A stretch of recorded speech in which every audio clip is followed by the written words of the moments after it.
Maintenant qu'on a installé notre auto aqua pour remplir automatiquement notre reef can à partir de notre osmoseur, on n'a plus à se soucier de ça. Maintenant, je voulais un système qui remplit l'aquarium à mesure que l'eau s'évapore. Mon choix s'est arrêté bien sûr sur le Reef ATO Plus de Red Sea. Pourquoi? Vraiment beaucoup d'innovation dedans, supérieure à peu près la plupart des autotopophes réguliers. Qu'est-ce qui fait qu'il est vraiment mieux? Vous avez dessus une sonde en titanium.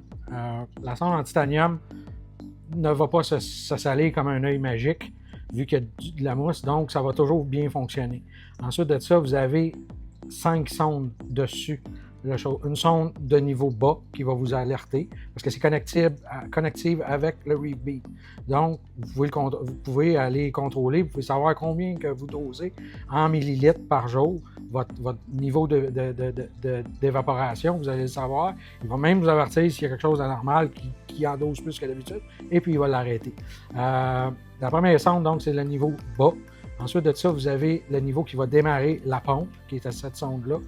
Ensuite de ça, 3 mm plus haut, très précis, vous avez la sonde qui va arrêter la pompe.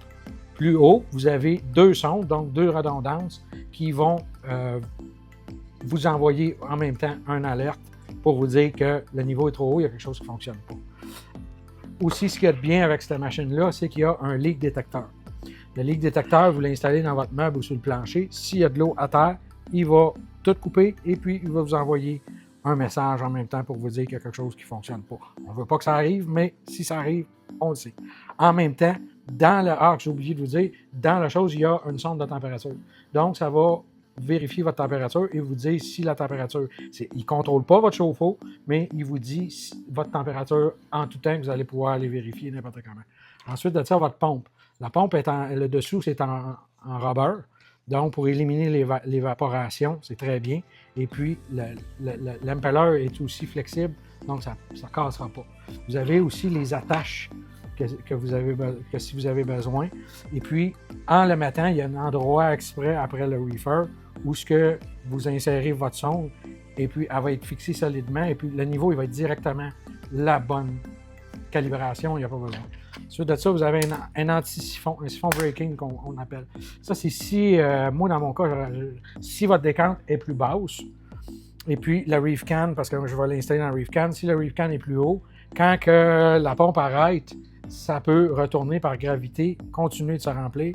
Ce petit bidule-là est fait exprès pour ça. Lisez les instructions, c'est important, parce que pour l'installer comme il faut, pour avoir des dégâts d'eau, il faut l'avoir lu. Ensuite de ça, même le tuyau qui donne avec.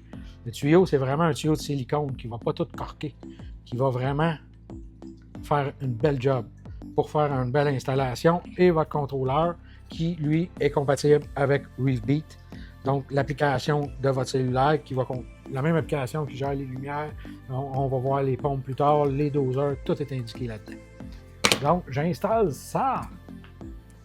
Ça, je vous disais, regardez qu'il y a une place avec exprès un endroit pour installer votre sonde de température. Donc, votre sonde de niveau d'eau, on l'insère dedans et puis ça va être directement au bon niveau. Ça va être déjà calibré, parfait pour aller à sa place, hyper facile et rapide à installer. Donc, la manière que ça fonctionne, c'est que vous avez le petit anti-siphon qu'on a vu tantôt. Lui, il va rentrer dans le couvert avec votre filtre et puis il s'insère comme ça. N'oubliez pas il y a une flèche, il faut que la flèche pointe vers le haut, la direction de l'eau. Donc, comme ça. Pour connecter vos tuyaux, vous vissez le collet au fond, entrez votre tuyau et puis vous le dévissez. C'est pas comme on le serre dessus. Et puis ça tient. Après ça, on va rentrer ça dans la reef can et puis on va s'en aller au retour pour renvoyer l'eau dans l'aquarium. Puis on a une clip pour tenir de l'aquarium. Donc dans votre reefer, vous avez la petite braquette avec le retour d'eau. On vient l'insérer ici, comme ça. Et puis, on va envoyer ça à la pompe, le tuyau. Ça va être parfait. Donc on vient insérer notre pompe dans notre reef can avec le fil qui est passé dans le tuyau. On va visser le tout.